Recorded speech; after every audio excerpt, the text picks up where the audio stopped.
Donc, merci d'être là. Est-ce que le son est bon? Est-ce que je parle assez fort? Oui? OK. Donc, en fait, c'est ça. Moi, je connais bien Louis-Francis Fortin parce que quand j'étais étudiante au doctorat à l'UQAM en psychologie, j'ai fait un stage comme doctorante au programme d'aide aux policiers. Et en fait, j'ai fait ma thèse de doctorat sur les policiers du SPVM. Donc, je me suis intéressée à cette clientèle-là il y a déjà de ça il y a 15 ans à peu près, parce que j'ai terminé en 2010. Donc je suis psychologue depuis 2007, mais dans le fond, en 2010, j'ai soutenu ma thèse. Donc, je parlais dans ma thèse, en fait, du stress post-traumatique chez les policiers du SPVM. Puis par la suite, les clientèles, les métiers d'urgence, en fait, c'est une clientèle qui m'a beaucoup intéressée. Donc, j'ai continué de travailler auprès de ces gens-là. Donc, je pense aux pompiers, par exemple, aux ambulanciers, un petit peu aussi les militaires. Mais aujourd'hui, ce que je vais vous parler, c'est vraiment au niveau des clientèles des milieux d'urgence. Donc, je vais faire référence davantage aux policiers, pompiers et également les préposés aux communications d'urgence, donc au 911. On va regarder ensemble, en fait, les meilleures pratiques après un événement potentiel traumatique et on va parler de premiers soins psychologiques. Donc, un peu la notion que Louis-Francis Fortin a introduit tantôt dans sa conférence. On va élaborer sur qu'est-ce que c'est, en fait, les premiers soins psychologiques, comment est-ce que ça s'organise dans le milieu. Donc, on va faire un petit peu le portrait de ces employés des services d'urgence. Je vais vous introduire aux meilleures pratiques au niveau de la prévention du stress post-traumatique. On va regarder aussi c'est quoi les besoins dans les milieux d'urgence et les outils qui ont été développés en collaboration là, donc avec l'APSAM. Et je vous dirai qui est l'APSAM là, si vous n'êtes pas au fait de cette organisation. Donc, la réalité des employés des services d'urgence, en fait, quand on pense aux employés, quand on pense aux pompiers, aux policiers, aux préposés au 911, aux ambulanciers, hein, on pense à des gens qui gèrent bien leur stress, qui aiment l'adrénaline, qui aiment l'action, qui sont en contrôle, qui aiment être en contrôle, qui sont dévoués aux autres, qui sont courageux. Hein, on pense à tout ça comme qualificatif qui nous vient en tête. C'est des gens aussi qui vont être exposés dans le cadre de leur travail à des événements à potentiel traumatique, que ce soit, ils pourraient être exposés à la mort d'un enfant, mort ou blessure d'un collègue en devoir, témoins de violences conjugales, témoins de violences physiques, accidents, fusillades, explosions, effondrements, dans une bâtisse en feu. Des appels de gens suicidaires. On pense aux préposés au 911 qui prennent les appels de gens suicidaires. Le suicide d'un collègue aussi, comme Louis-Francis a mentionné. Donc, plusieurs événements qui ont un potentiel traumatique et ils vont être exposés à ces événements-là. C'est pratiquement 100% des gens là, vont vivre un de ces événements-là en carrière. Qu'est-ce que le rôle d'intervenant d'urgence demande au quotidien pour ces gens-là? Ça va être de mettre de côté leurs émotions pour gérer la situation. Donc, ils deviennent très bons à ne pas trop être conscients de eux, qu'est-ce qu'ils vivent, parce que leur attention, c'est d'aider le prochain. Donc, c'est sûr qu'à un moment donné, dans la vie personnelle, ça peut peut-être être moins bon de ne pas trop se connaître émotionnellement et d'être habitué de tasser nos émotions. Mais c'est nécessaire pour faire le métier de mettre de côté leurs émotions. C'est aussi nécessaire dans un certain niveau de banaliser la détresse psychologique pour survivre, c'est-à-dire qu'ils côtoient au quotidien des gens souffrants, des gens en détresse. On n'appelle pas les policiers quand ça va bien ou les pompiers quand ça va bien. Peut-être que oui, quand on fait de la prévention, comme on est préventionniste, mais habituellement, ça ne va pas bien quand on appelle ces gens-là. Donc, la détresse psychologique, ils sont confrontés à ça au quotidien. Donc, un moment donné, pour survivre, il faut être capable de se créer, mettre une distance entre nous et les autres. Donc, faire un peu notre carapace, comme on dit, et c'est essentiel là, au métier. C'est aussi essentiel de se sentir dans une certaine mesure invincible pour aller travailler. pour pouvoir agir malgré les risques du métier. Parce que le métier comporte des risques. Donc, souvent, en fait, moi, dans mon bureau, quand je vois les gens qui ont vécu un événement traumatique, le prérequis pour retourner sur la patrouille ou pour retourner au feu, ça va être de dire « j'assume les risques de mon métier ». Je le sais que je ne suis pas invincible, mais je suis assez confiant que je vais être capable de faire face à ma journée de travail puis je ne vais pas mourir aujourd'hui. La difficulté, c'est quand les policiers ou les pompiers ou les ambulanciers ne sont pas capables de me dire ça. Dans mon bureau, ils vont me dire, bien, je ne sais pas si je vais mourir aujourd'hui, si je vais travailler. Donc, je ne peux pas retourner au travail parce que faut que dans ma tête, il faut que je sache que je vais être capable de passer à travers de ma journée. Si je me dis, je vais peut-être mourir aujourd'hui, je n'irai pas travailler. Donc, des fois, ça va être de travailler à être capable de retrouver un espèce de sentiment d'invincibilité pour faire le métier. Et c'est aussi des gens qui devront composer là, avec l'accumulation d'événements difficiles, dans le sens que souvent, ce n'est pas un événement qui va marquer la carrière d'un pompier, ça va être une accumulation. Surtout, là, je pense aux premiers répondants, les pompiers qui vont aller porter secours. Ils vont accumuler au fil du temps plusieurs interventions difficiles. Donc, des fois, c'est l'accumulation qui use et pas tant un événement en particulier. Alors, les événements auxquels ils vont faire face peuvent avoir des conséquences. Une de ces conséquences, c'est le stress post-traumatique. Ça peut mener aussi à d'autres types de difficultés. On parle d'anxiété, dépression, idées suicidaires, mais le stress post-traumatique, donc, c'est une des difficultés qui revient. Et en fait, on dit qu'entre 10 à 35% des intervenants d'urgence vont développer au cours de leur carrière un stress post-traumatique. Donc, les données sont quand même... C'est vrai qu'il y a un grand spectre de entre 10 à 35%. Là, une personne sur 10 ou une personne sur 3, c'est très différent parce qu'il y a peu d'études au Canada sur la prévalence, encore moins au Québec. Mais les données qu'on a d'un rapport qui a été publié en 2016, c'est à peu près ça. Donc, c'est quand même alarmant de savoir que plusieurs vont développer un stress post-traumatique au cours de leur vie, au cours de leur carrière. Et ça va soulever beaucoup de questions. Donc, au niveau des intervenants d'urgence, qu'est-ce que les gens se demandent? C'est souvent un peu ce qui est écrit ici. Comment on sait qu'on a un post-trauma? Post-trauma, c'est comme le mot plus court pour stress post-traumatique. Est-ce que ça peut arriver à tout le monde? Les gens vont se poser cette question-là. Est-ce que les symptômes persistent longtemps? Qu'est-ce que vivent mes collègues qui ont eu un stress post-traumatique ou qui ont un stress post-traumatique? Au niveau des gestionnaires, il y a aussi des questions qu'on se pose. Est-ce que mon employé qui a eu un post-trauma risque de geler sur une intervention? Ça, c'est une question qui peut être présente dans l'esprit d'un sergent ou d'un capitaine. Est-ce que certains facteurs peuvent rendre les travailleurs plus à risque face à un événement traumatique? Quelle sera la durée de l'absence d'un employé qui a un post-trauma?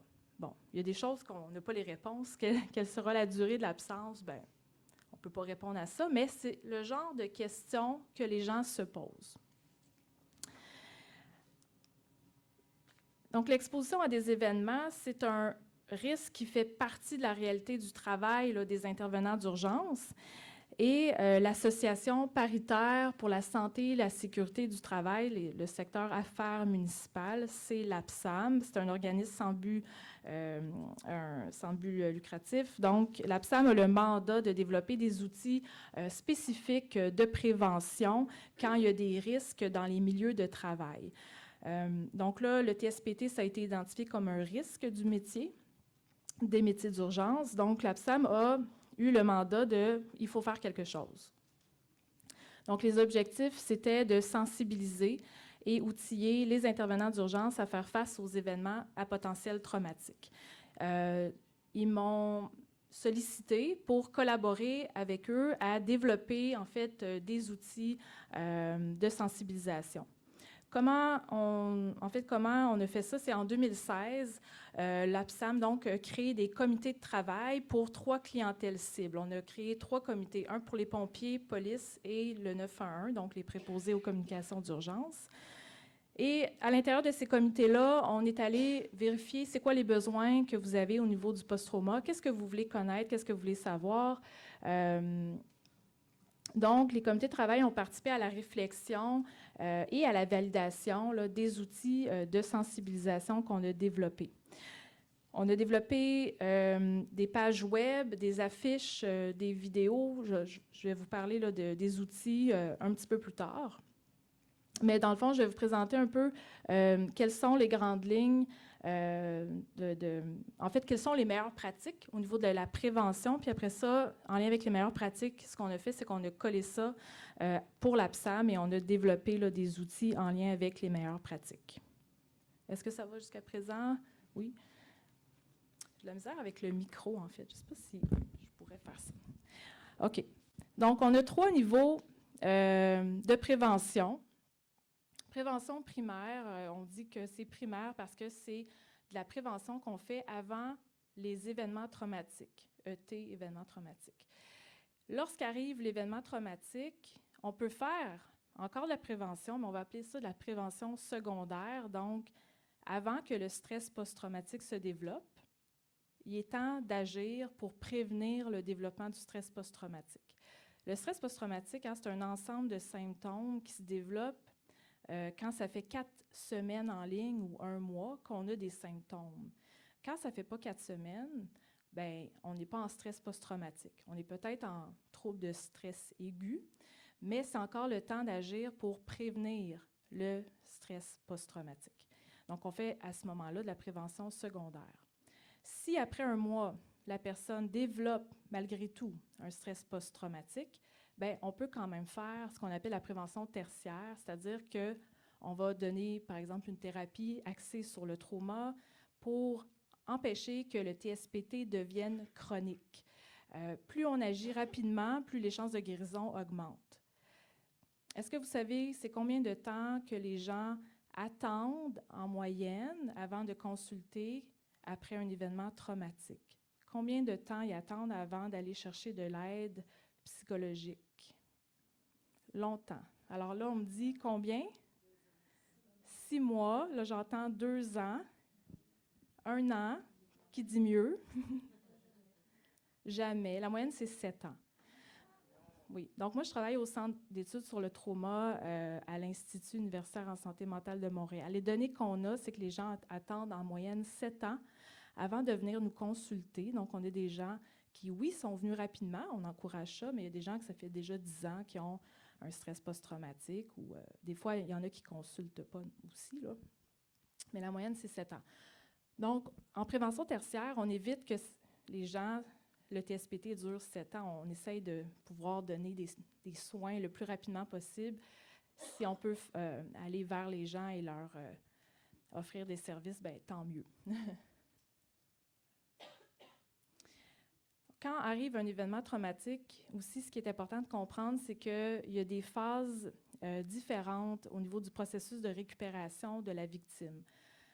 Et on ne va pas faire les mêmes choses selon les phases. Donc, dans l'impact immédiat, c'est les 3 premières journées. La phase post-immédiate, on parle du 1er mois, mais 3 jours à 1 mois. Et la phase de redressement, c'est 1 mois après l'événement. Les gens peuvent commencer à se redresser. Les besoins ne sont pas les mêmes et donc les actions ne seront pas non plus les mêmes. Donc, dans la phase d'impact immédiat, ça débute, là, le 0 heure, c'est à partir du moment que je suis en sécurité. Hein, si je suis impliquée dans une fusillade, ça tire encore, je ne suis pas en sécurité. Donc, le 0 heure commencerait quand le terroriste s'est arrêté ou la menace s'est arrêtée. Là commence la phase d'impact et ça peut durer 2 ou 3 jours. Est-ce que si je suis blessée, peut-être que le choc, la phase d'impact va être un petit peu plus longue si j'ai des séquelles ou des blessures? Mais ça débute quand je suis en sécurité et à ce moment-là, la personne va utiliser ses ressources personnelles pour tenter de s'adapter à la situation. Elle va utiliser ses propres mécanismes d'adaptation. À ce moment-là, on dit que la personne n'est pas apte à bénéficier d'une intervention psychologique. Si je rencontre une personne puis je commence à lui dire « OK, on va s'asseoir ensemble, je vais t'expliquer c'est quoi un événement traumatique. Garde ton attention, là, concentre-toi, écoute-moi, est-ce que tu m'entends? » La personne est en état de choc, peut-être qu'elle ne peut même pas parler, peut-être qu'elle a de la difficulté à comprendre qu'est-ce que je lui dis. Bon, ça ne servira pas à grand-chose si je fais de la thérapie à ce moment-là. Je vais peut-être faire autre chose. Oui, je vais faire autre chose, mais je ne ferai pas de la thérapie à ce moment-là parce que probablement qu'elle n'a pas l'attention nécessaire pour m'écouter et retenir ce que j'ai à lui dire. Par contre, dans la phase, oui, alors, on va offrir ici, c'est un moment privilégié pour débuter les premiers soins psychologiques. Alors, oui, les premiers soins psychologiques, ce qu'on va faire plus dans cette phase-là, ça va être vraiment de sécuriser la personne, l'accompagner, respecter la personne qui souhaite ne pas parler. On va offrir en fait du soutien, mais non interventionniste. C'est-à-dire qu'on ne va pas faire de la thérapie, on va soutenir la personne, mais on ne va pas faire de l'intervention thérapeutique. Par contre, là, quand on est rendu 3 jours à 1 mois, là, les individus, là, ils sont davantage disposés à recevoir là, des interventions structurées. S'ils sont en stress aigu, on pourrait offrir de la thérapie pour le stress aigu. Donc là, les choses peuvent être faites différemment parce que la personne est capable de recevoir et retenir des informations. Et la phase de redressement, mais si jamais elle développe des difficultés, bien, le suivi psychologique peut se poursuivre là, au besoin.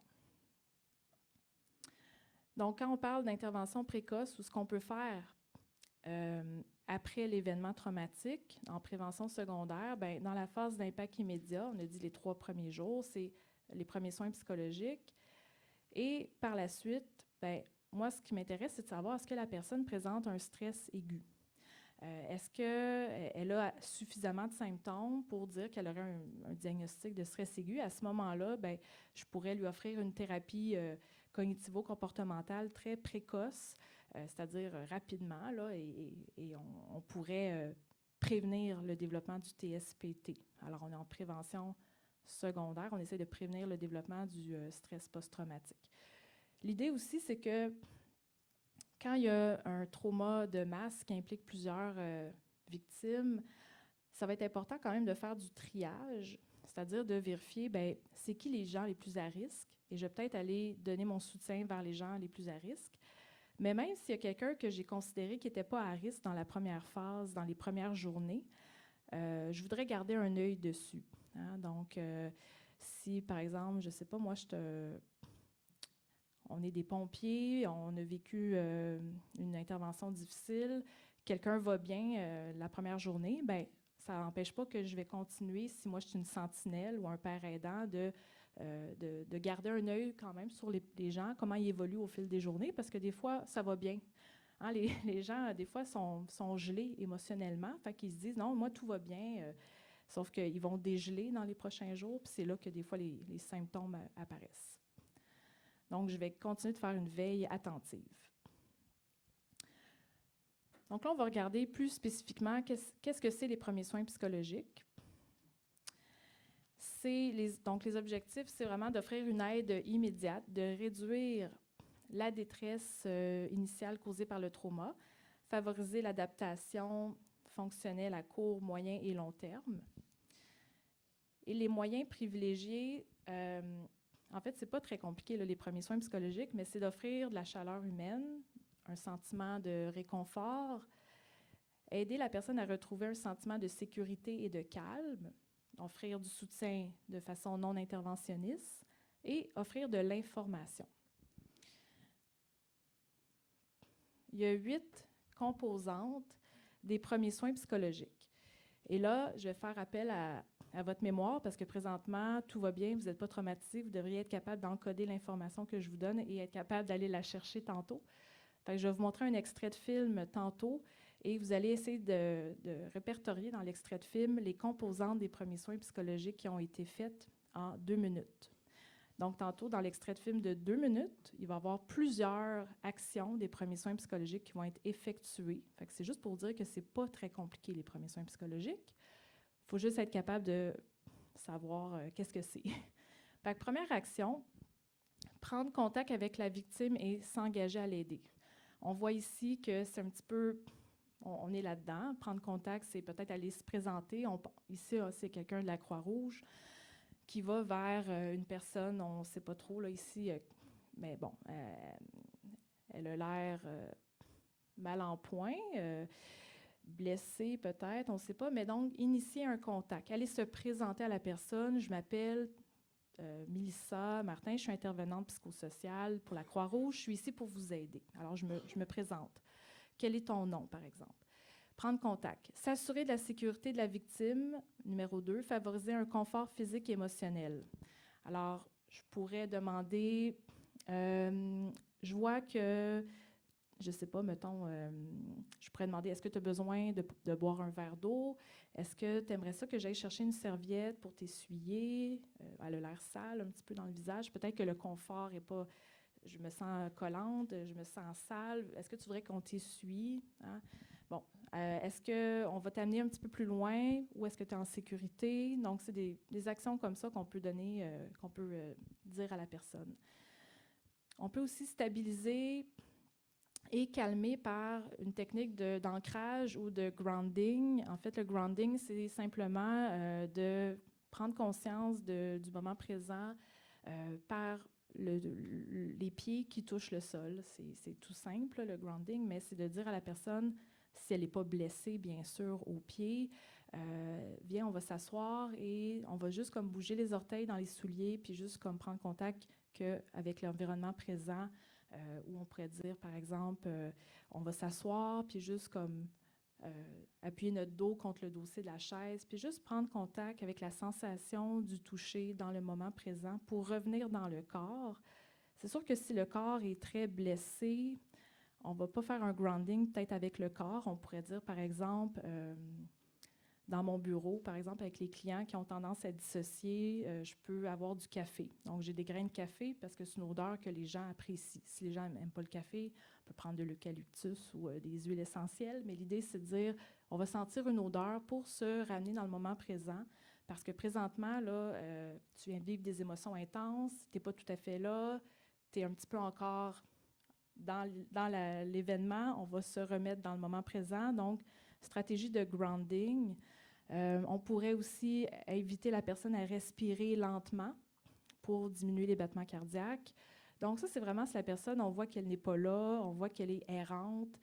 Sur une scène, des fois, on peut voir des gens qui tournent en rond, qui vraiment sont pas là. Ils sont là physiquement, mais mentalement, psychologiquement, ils ne sont pas là, sont dissociés. Donc, on va essayer de les ramener à dire, viens, on va aller, on peut prendre la personne et lui dire, on va aller se sécuriser, puis on va se calmer ensemble.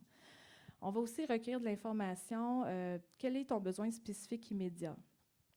Des fois, chez les sinistrés, il y a beaucoup de sinistrés que le besoin, ça va être de dire, j'aimerais ça, j'ai mon animal de compagnie qui est encore à la maison et mon besoin, c'est de retrouver mon animal de compagnie. Alors, si je suis un intervenant de la Croix-Rouge, je pourrais dire, bien, parfait, OK, où tu habites? Est-ce qu'on peut aller chercher le chien ou le chat de... Bon. Ça serait un besoin vraiment immédiat. Numéro 5, on peut offrir de l'aide pratique pour combler les besoins immédiats. Tu as besoin d'une couverte, d'un verre d'eau, d'un café, etc. Favoriser un contact rapide avec le réseau de soutien social. Qu'est-ce que tu aurais besoin? J'aurais besoin d'appeler ma sœur pour lui dire que je suis correcte. Parfait. Je vais te prêter mon cellulaire, appelle ta sœur, ou je vais le composer pour toi, le numéro, ou on va trouver son numéro si tu ne l'as pas. Hein, donc, c'est très concret. Numéro 7, je pourrais donner de l'information sur la façon adéquate de composer avec l'événement, les stratégies de coping. Si la personne me dit ce soir, pour dormir, je pense que je vais prendre de l'alcool, je vais lui dire excellente idée, ça va vous endormir, mais, mais je vous proposerais plutôt peut-être une autre stratégie. Hein? On va donner de l'information. Numéro 8, mettre la victime en contact avec les services sociaux pertinents. Au besoin, peut-être que le CLSC pourrait être une ressource, peut-être que là, si on pense aux policiers, hein, si on fait du premier soin psychologique au SPVM, comme Louis-Francis fait, bien, les services sociaux pertinents, en fait, ce serait le programme d'aide aux policiers, ce serait des psychologues. Je vais vous donner ma carte, le numéro est là, appelez-moi. Donc, les services sociaux, ça dépend de la situation. Où est-ce qu'on est? Est-ce que ça va pour les actions? Les avantages des premiers soins psychologiques, c'est une approche donc fondée sur les données empiriques. qui comporte un protocole d'intervention structuré. Là, c'est très simple, hein, je vous ai montré les 8 actions. Il y a quand même un gros manuel qui existe pour détailler plus spécifiquement et donner des exemples. Ce qui est intéressant aussi, c'est qu'il y a des documents dans le manuel d'informations qu'on peut remettre aux victimes. Et le manuel, il est...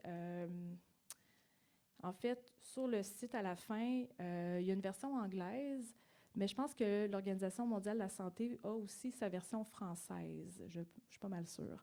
Ce qui est intéressant des premiers soins psychologiques, c'est que aussi les manuels vont s'adapter en fonction de l'âge de la victime. Ils vont donner des conseils spécifiques selon est-ce que c'est un enfant qui a vécu une tragédie puis qu'on fait les premiers soins pour un enfant dans un milieu scolaire, par exemple. Est-ce que c'est des adolescents? Est-ce que c'est des adultes?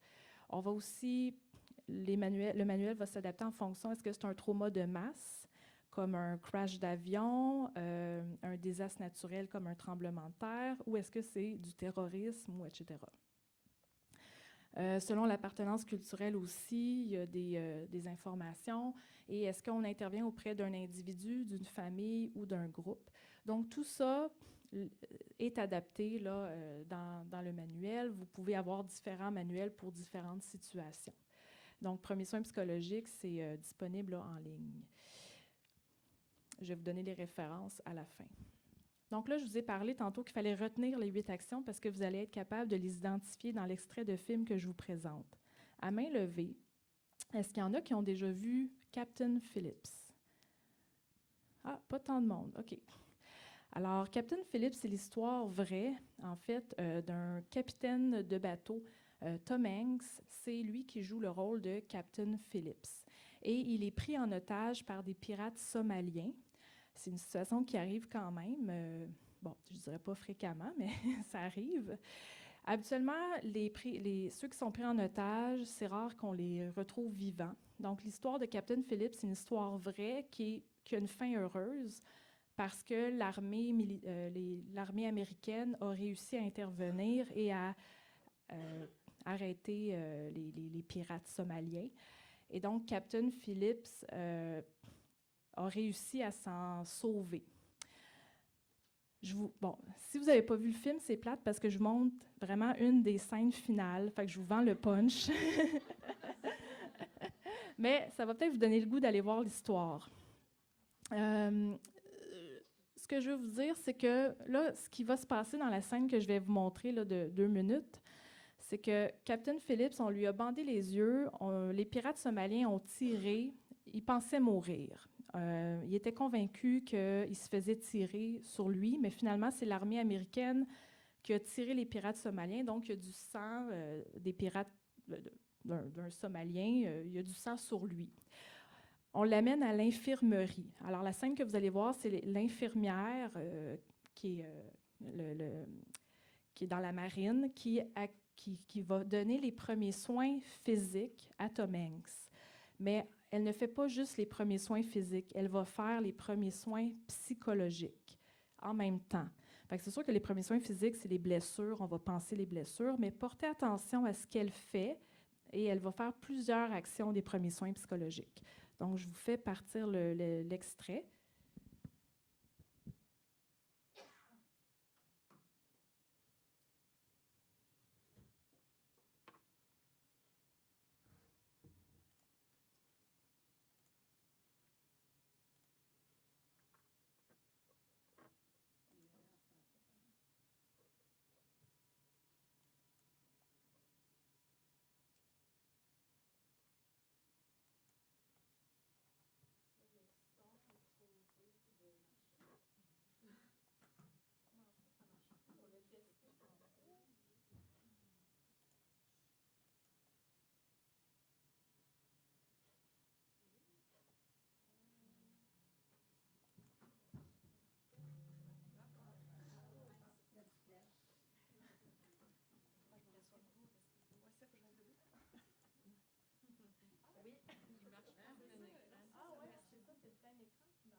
c'est émouvant. C'est plate qu'on ne l'avait pas en plein écran, parce qu'en plein écran, les lumières fermées, c'est encore plus émouvant.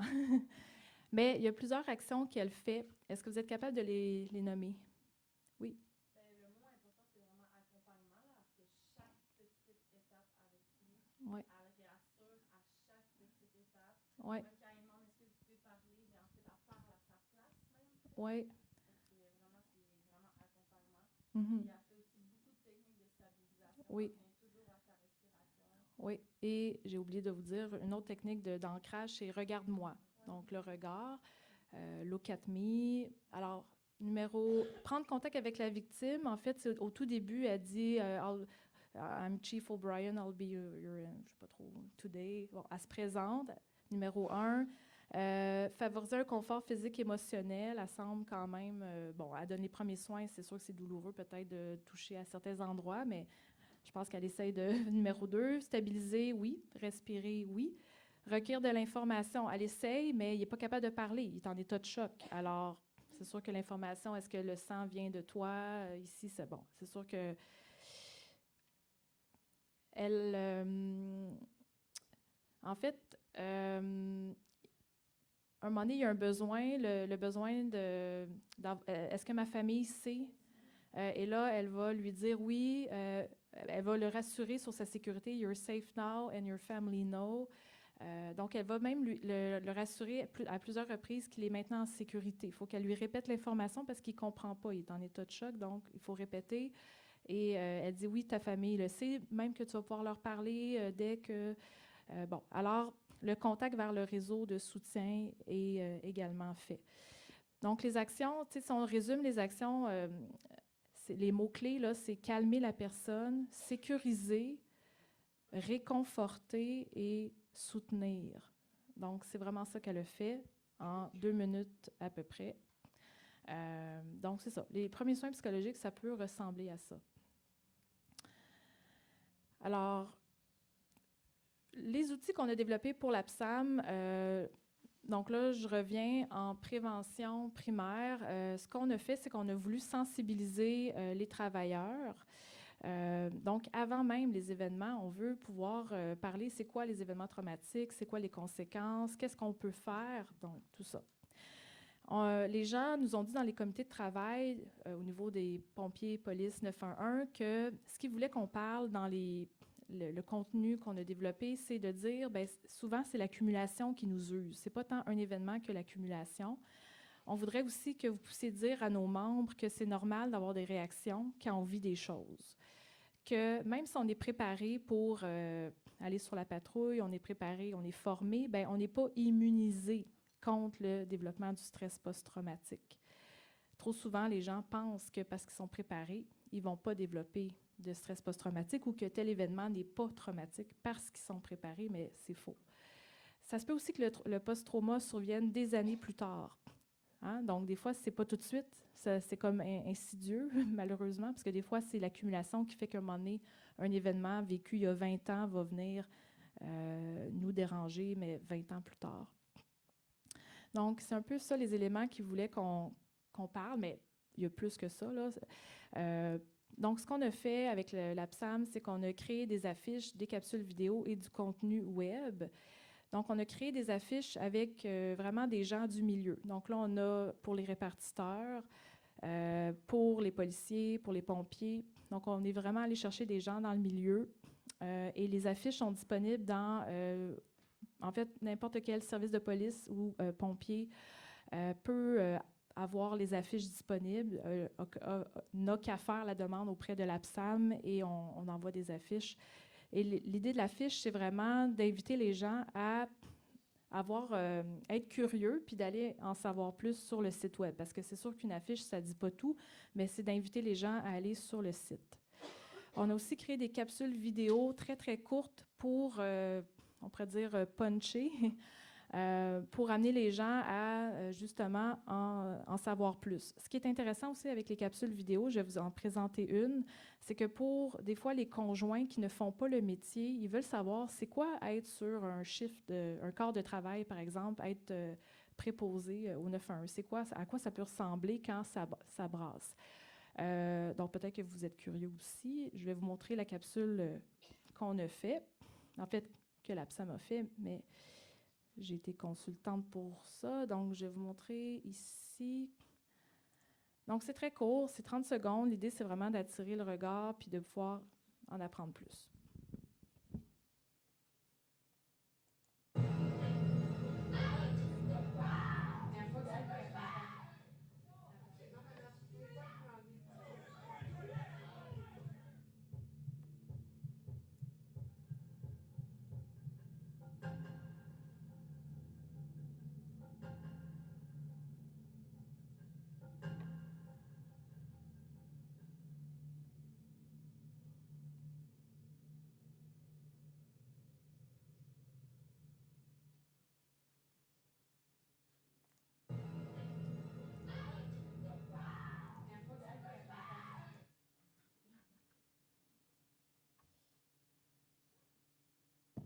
En fait, cette capsule-là, on a même diminué l'intensité parce qu'elle était trop, elle est quand même intense.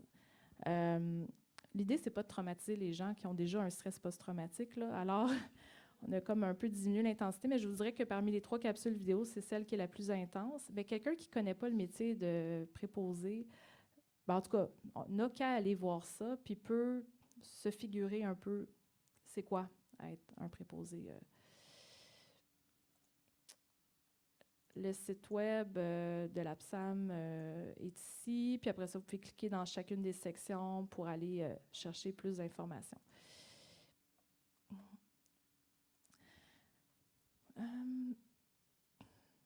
Donc, on a développé du contenu web pour chaque clientèle. Les pompiers ont leur page, les préposés 911 ont leur propre page. Et on est allé sous forme de questions-réponses. Qu'est-ce que les gens se posent comme question au niveau du stress post-traumatique? On a défait aussi les mythes. On a une section vrai ou faux. On a développé aussi un programme de gestion globale que je vais vous parler tantôt.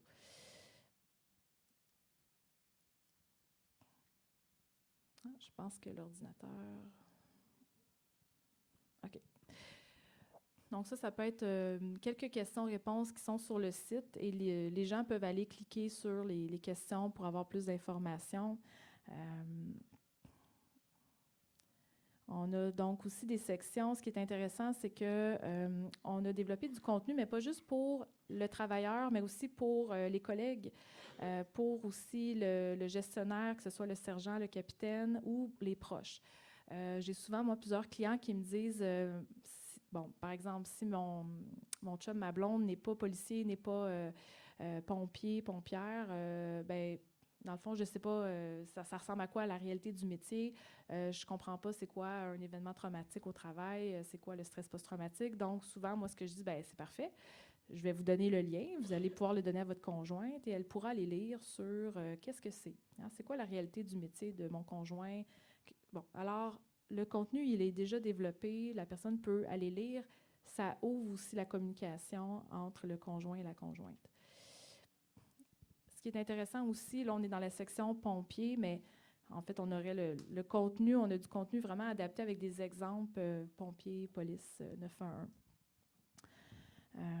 Comment parler à mon supérieur, comment parler à un proche, mon collègue a des idées suicidaires, qu'est-ce que je dois faire? Donc, ce sont les genres de questions qu'on répond. Par la suite, on a voulu, donc ça, c'est des outils vraiment au niveau de la prévention primaire sensibilisée, mais on voulait aller plus loin avec l'APSAM. On voulait aussi offrir aux services incendie, aux services de police, une idée de comment pourrait s'organiser un programme de gestion globale des événements traumatiques. En fait, on sait que les officiers ont quand même un rôle à jouer dans le rétablissement des gens après un événement traumatique. Donc, on s'est dit, ça vaudrait la peine qu'on puisse mettre les ingrédients nécessaires pour favoriser le rétablissement dans un programme basé sur les premiers soins psychologiques. Les besoins des gestionnaires dans les milieux d'urgence, c'est quoi les mesures que je pourrais mettre en place pour savoir qu'est-ce que je peux faire auprès d'employés qui ont vécu un événement traumatique? C'est quoi mon rôle? C'est quoi mes responsabilités dans ces situations-là? Les gestionnaires dans les comités de travail paritaires nous ont dit on aimerait ça aussi améliorer les pratiques pour qu'elles soient plus uniformes. Le SPVM, vous l'avez vu, le programme d'aide, c'est un modèle en soi. On s'est aussi inspiré de ce que faisait le SPVM pour développer un programme de prise en charge des événements traumatiques. Les gestionnaires veulent aussi savoir c'est quoi les comportements, les bonnes attitudes ou qu'est-ce que je devrais privilégier. Puis c'est qui est spécialisé au niveau du post-trauma dans mon milieu de travail. Des fois, ce n'est pas dans le milieu de travail, mais à l'extérieur, vers qui je peux me tourner. Donc, on a créé un outil intitulé « Êtes-vous prêt » qui présente en fait les grandes lignes d'un programme de gestion globale des événements traumatiques. Et ça dit, je vais vous le présenter tantôt, un peu qu'est-ce qu'on devrait avoir, nous, comme organisation, si on veut être préparé. On a aussi développé un guide des bonnes pratiques. Et tout ça est disponible là, en ligne. Vous pouvez y avoir accès en allant sur le site de l'APSAM. Donc, ça ressemble un peu à ça, notre outil « Êtes-vous prêt » ? Les organisations, donc ça c'est un extrait là, du document, les organisations peuvent donc télécharger la version et pour chaque question qu'on pose, peuvent dire, par exemple, on pose la question, est-ce que vous avez développé un protocole de prise en charge après un événement potentiellement traumatique? Oui, en cours de développement ou à réaliser plus tard.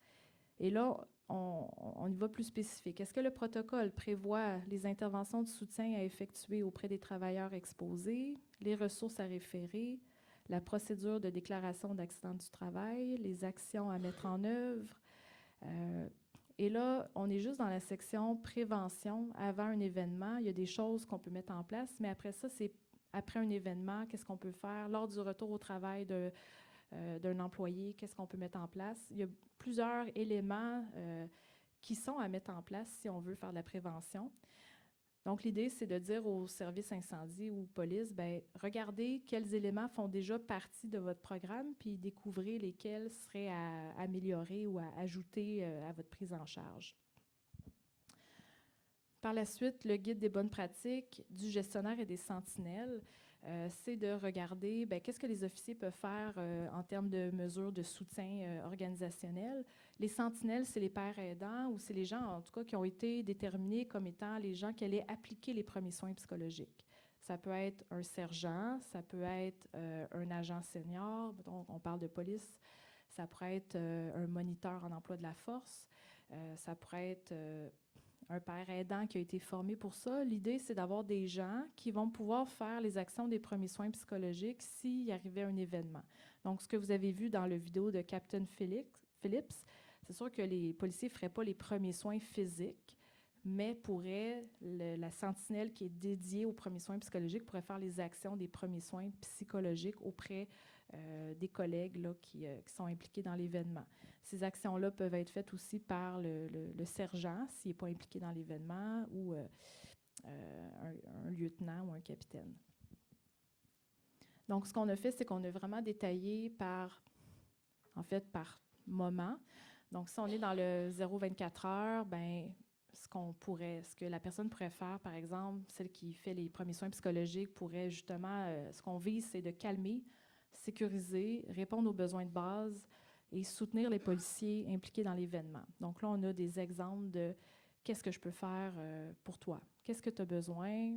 Et là, on pourrait aussi dire, on va respirer, on va se calmer, on va faire le grounding. Donc, c'est vraiment des actions simples qu'on veut que les gens puissent faire pour, dans le fond, aider les gens après un événement traumatique. On rappelle aussi qu'il faut respecter le rythme du travailleur, respecter les silences, rester calme. Hein, si on est une sentinelle, on voyait que dans le Captain Phillips, je ne sais pas si vous avez remarqué l'attitude de la personne qui faisait les premiers soins, était il y avait une neutralité émotionnelle. Donc, pas beaucoup d'émotions, mais bienveillante. Hein, neutralité bienveillante. Mais c'est ça, on est calme, parce que si on est affolé, l'autre personne va juste s'affoler plus. Donc, l'idée, c'est ça, c'est un petit peu d'être dans cette attitude-là de validation, d'acceptation, de stabiliser l'état de la personne. au lieu de l'amener à parler des détails émotionnels de l'événement, ce qui pourrait contribuer à une surcharge émotionnelle. Là, on est dans le 0-24 heures. Hein. Si je faisais parler Tom Hanks sur à quel point il a pensé mourir et qu'il y a beaucoup de sang sur lui, et parle-moi de les pirates étaient proches de toi, tu as senti le fusil sur toi de ta tempe, comment c'était. Bon, là, je l'amène probablement à dissocier davantage. Donc, l'idée, c'est vraiment de plutôt stabiliser, rassurer, sécuriser.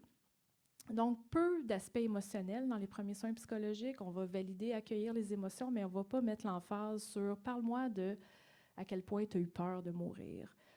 On le fera en thérapie plus tard. Là, on est dans le 0-24 heures. La personne est en état de choc, ou en tout cas, peut-être qu'elle est en détresse. Donc, on va plutôt la rassurer. Donc, 24-72 heures, la personne qui fait les premiers soins psychologiques continue de porter une veille attentive. Donc, continuer à évaluer les besoins de la personne, dépister ceux qui sont plus à risque, référer vers les ressources d'aide. Et aussi, dans le protocole, ne pas oublier ceux qui seraient indirectement impliqués dans l'événement. Est-ce que la conjointe du policier elle-même aurait des besoins? Est-ce que le collègue qui a entendu sur les ondes mais qui n'était pas présent sur les lieux aurait besoin parce que le collègue a été ébranlé? Donc, tu sais, en fait, vraiment s'assurer que tout le monde est pris en charge. 72 heures et plus, les premiers soins psychologiques nous disent de continuer cette veille attentive, en fait, même pendant tout le premier mois, pour vraiment s'assurer que les gens qui ont des besoins qui émergent au fil des jours, au fil des semaines, soient pris en charge. Si on est dans un service de police, et que moi, je fais les premiers soins psychologiques, je pourrais être attentif aux appels ultérieurs qui ont des similitudes avec le trauma. Peut-être que ça pourrait être un déclencheur qui fera en sorte que la personne allait bien, mais à cause de cet appel-là, maintenant, elle ne va plus bien. Elle va, dans le fond, c'est comme si on réactive la mémoire traumatique. Est-ce que les collègues entre eux se soutiennent? Donc, c'est des choses très, très simples, mais qui font partie des bonnes pratiques à mettre en place. Donc, en conclusion, en fait, ce qui aide à faire face aux événements traumatiques en milieu d'urgence, si on parle de prévention primaire, plus on est préparé, plus l'organisation est sensibilisée, plus ça l'aide. En prévention secondaire, si on a déjà un protocole mis en place, on sait qui sont les ressources d'aide, on est organisé. Donc, quand arrivera l'événement, on sait déjà qui fait quoi, à quel moment. Et depuis la mise en place des outils, en fait, on a sorti les outils en septembre 2018. Les milieux ont été réceptifs. Il y a plusieurs milieux qui ont commandé les affiches. On voit que c'est possible d'appliquer, en fait, les principes des premiers soins psychologiques dans les milieux d'urgence. Là, il reste à voir si les milieux les mettent en place. Dans le fond, ça prend aussi des ressources. Ça prend des gens qui peuvent former...